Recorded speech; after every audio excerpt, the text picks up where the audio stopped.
Salut tout le monde, ici Mirmekovant, on se retrouve aujourd'hui pour une petite vidéo de suivi. Alors cette fois c'est sur les Fedol Pallidula. Alors, avant de commencer cette vidéo, je tenais à vous remercier pour les 37 abonnés qui sont présents sur la chaîne. C'est vraiment super, je n'attendais vraiment pas autant. Et si je ne me trompe pas, je pense que ça va augmenter encore. Donc là, je vous remercie beaucoup d'être aussi nombreux à me suivre. Et j'espère que le contenu que je vous propose vous convient et que vous appréciez. Donc, maintenant je vais vous parler aussi de, si jamais vous voyez la qualité de la vidéo changer, même la qualité du son changer, c'est simplement parce que j'ai changé de téléphone avec lequel je filme. Donc, c'est tout à fait normal que tout ceci ait changé.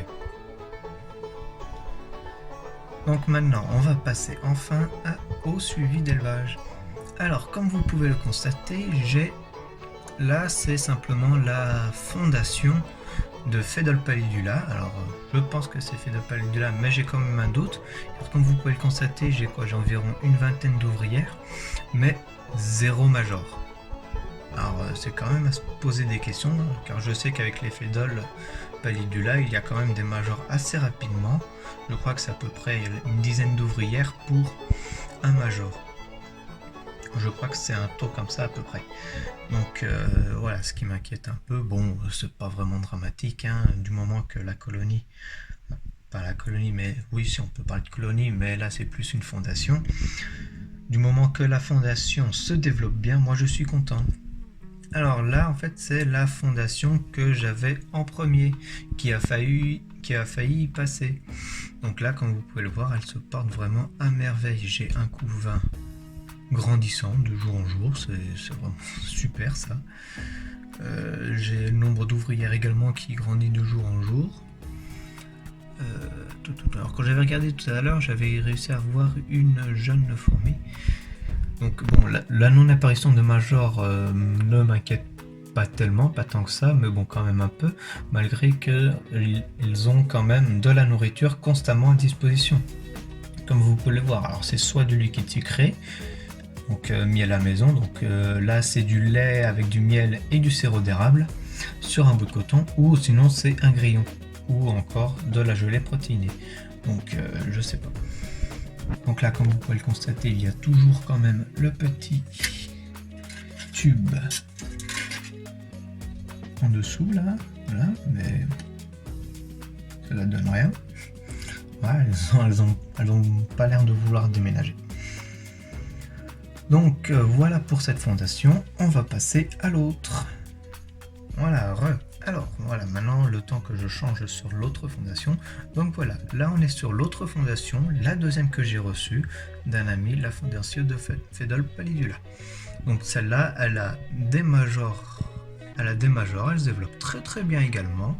Elle a également un gros couvain que l'on peut voir. Alors je crois qu'elles l'ont mis là, voilà, là comme on peut le voir, il y a des larves, des œufs, des nymphes, et tout ceci se développe vraiment bien. Donc là je suis à peu près une trentaine d'ouvrières je crois, et je les nourris également comme les autres, donc elles ont quand même de la nourriture constamment dans l'aire de chasse, comme vous pouvez le voir par ici.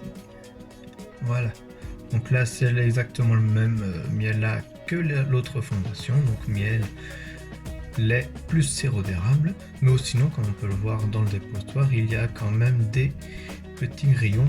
Donc c'est des demi-grillons que je leur donne. Voilà, je coupe un grillon en deux et voilà, comme ça les aide à se nourrir plus facilement. Elles n'ont pas à percer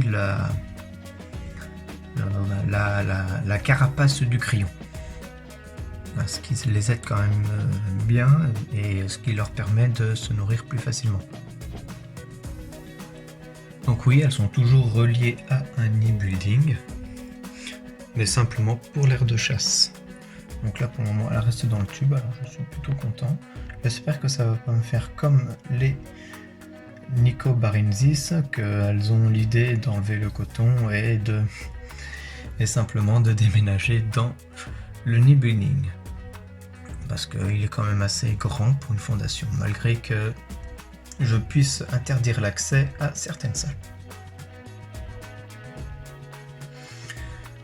Donc voilà, alors vous avez pu voir l'évolution de ces deux fondations, elles se portent vraiment super bien, j'en attends vraiment beaucoup de cette espèce, j'espère vraiment que je vais pouvoir avoir de grosses colonies de cette espèce-là. Pour une des deux fondations, donc je ne saurais pas laquelle, celle-là ou celle-là, je pense à en faire gagner une des deux via un concours sur ma chaîne. Vous en serez informé plus tard, plus précisément.